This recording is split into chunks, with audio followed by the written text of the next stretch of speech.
Então, pessoal, isso aqui é uma célula, certo? A gente tem o ATP. Lembram do ATP que a gente falou ontem? Eu quebro o ATP, ele vira o quê? ADP. ADP. E vai liberar energia para eu fazer qualquer processo, contração muscular, outros processos que precisam de ATP, certo? Quando eu faço exercício em alta intensidade, qual o metabolismo que eu vou mais utilizar? Sistema fosfagênio, o ATP-CP, né? Esse sistema ele ressintetiza 1 ATP por vez e necessita da creatina. Se eu tiver toda a creatina ligada já com os fosfatos, fazendo o processo de ressíntese aqui, ele já vai estar... como é que fala? Oi? Não vai estar ativo não, mas vai estar sobrecarregado. Vai. E aí o que tem? Existe uma outra questão que eu posso pegar. Um ADP, eu tiro esse fosfato daqui, jogo para cá e eu vou ter um ATP mais AMP, certo? Ficou claro isso?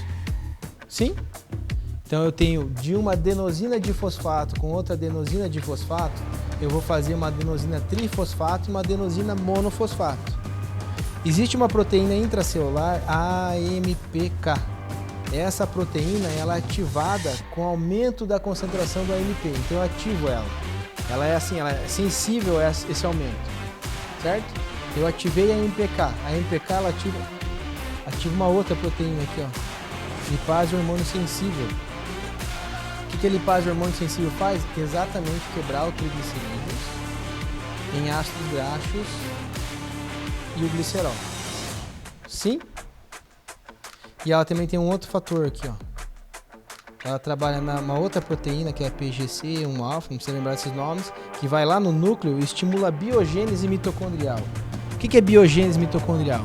Eu produzo mais proteínas da mitocôndria, vai melhorar a função das minhas mitocôndrias. E a mitocôndria serve para quê? Para que serve a mitocôndria? O que é a respiração celular? A mitocôndria serve para respiração celular. O que é a respiração celular? Por que fala respiração celular? Porque ela vai gerar energia através do oxigênio. O oxigênio só vai ser utilizado para ter ação lá na mitocôndria. As outras fontes de energia não têm participação na mitocôndria. É citosol. Então, se eu melhorar as proteínas da mitocôndria, ou o número de mitocôndrias, eu não fico mais eficiente como uma usina energética. Eu não vou produzir mais energia através do meu metabolismo aeróbico. Talvez o meu VO2 não melhore. Sim? Então a gente viu ali que o HIIT ele melhorava mais o VO2 do que o contínuo. Certo? A gente vê que a alta intensidade, não precisa ser o HIIT, a alta intensidade, você consegue fazer uma lipólise. Certo? Por causa desse fenômeno. Tranquilo? Muito bem. Tem uma outra questão, vou desenhar uma mitocôndria aqui rapidinho. A mitocôndria, ó. Isso a gente escreveu ali no nosso livro. A gordura, para entrar na mitocôndria, ela tem que passar algumas barreiras, a membrana externa e a membrana interna. Na verdade, já tem barreira na membrana do músculo aqui, ó. Isso acho que vai estar ali depois. Aqui eu tenho uma proteína chamada CPT1 e aqui a CPT2, certo? Aí os caras inventaram a carnitina, para quem gosta de suplemento, quem lida mais com musculação, enfim. Inventaram a carnitina, vocês lembram disso? Todo mundo conhece a carnitina? A carnitina ela faz o quê? Ela se liga com a gordura, com o ácido graxo lá, na verdade nem é ácido graxo aqui, mas enfim, é o acil-CoA. Vou colocar aqui, fazer certo, que tá gravando lá, né? Daí me criticam depois na internet e tal.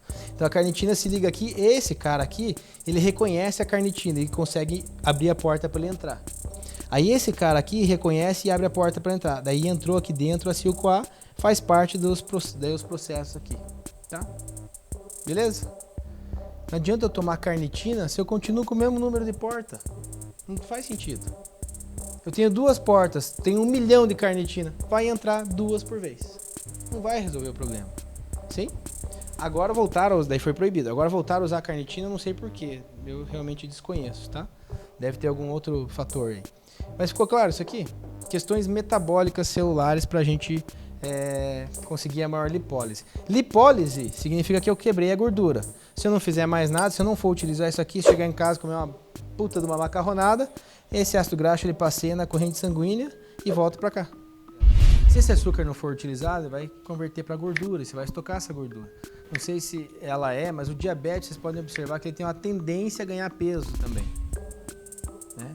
E tem gente que não.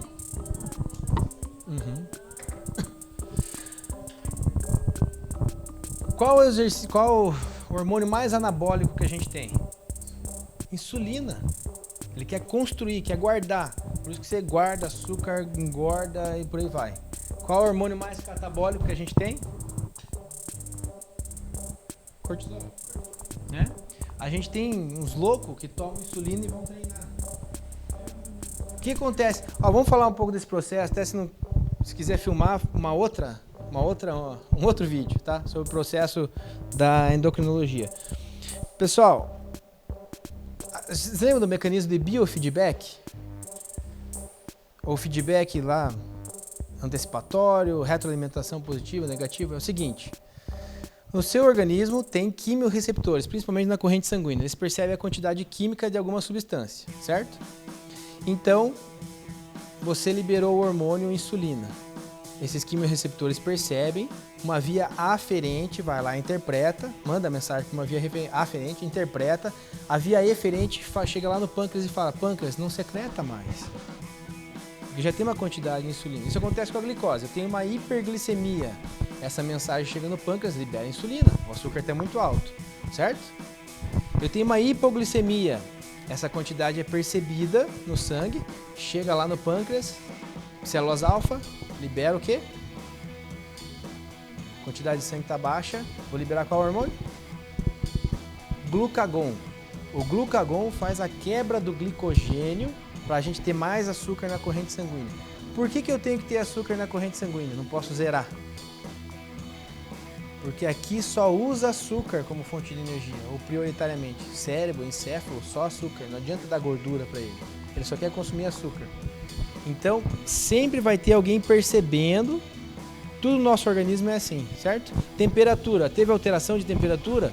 Alguém percebe, manda mensagem, interpreta uma via para controlar essa temperatura. Por exemplo, sudorese, para você baixar a sua temperatura, certo? Então, se você começa a dar hormônio externo, o seu organismo, feedback negativo, vou parar de produzir. Deu hormônio externo, percebeu a quantidade tá ok, feedback negativo, para de produzir. Entenderam o que é feedback? Só que o problema é que aquela glândula não vai trabalhando mais. Se ela não trabalha, a lei do uso e desuso. Não está usando, atrofia. Então, cagada, né? Certo? Tem feedback positivo. Um caso de feedback positivo é a oxitocina. Quanto mais estira a mulher, né, gestante, na fase já de ganhar o neném, quanto mais estira, o neném está descendo, estira o colo do útero, produz a oxitocina. E a oxitocina que é liberada estimula mais a produção de oxitocina, que vai fazer a contração uterina para expulsar o neném. Depois que expulsou o neném, parou o estiramento do lado do uterino, não vai ter mais o estímulo para a produção da oxitocina. Então esse é o feedback positivo. Ficou claro? Negativo? Então cuidado com os hormônios. Né? Vejam assim, ó, mais uma coisa rapidinha da endócrina. O TSH é produzido... Todo mundo sabe o hormônio TSH? Que ele estimula a tireoide a produzir o T3 e T4, certo? Então é produzido pelo hipotálamo, né? Pela hipófise, e vai lá estimular a tireoide a produzir o T3 e T4, certo? Se meu TSH está alto, o que isso significa? O que vocês acham? Olha que interessante a fisiologia. Se o TSH está alto, eu estou aumentando a minha quantidade de TSH, que ele vai na tireoide para produzir os hormônios da tireoide. Esse indivíduo está com hipotireoidismo ou hipertireoidismo? Quem fala que é hiper, levanta a mão.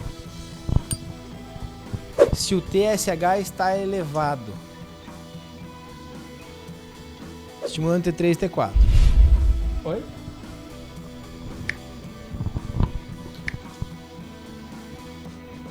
Na verdade, você pode ter as duas coisas, né? Mas assim, ó, se você tem um tumor hipersecretor, por exemplo, que estimula a hipersecreção, ele vai lá e vai atuar na tireoide e secretar.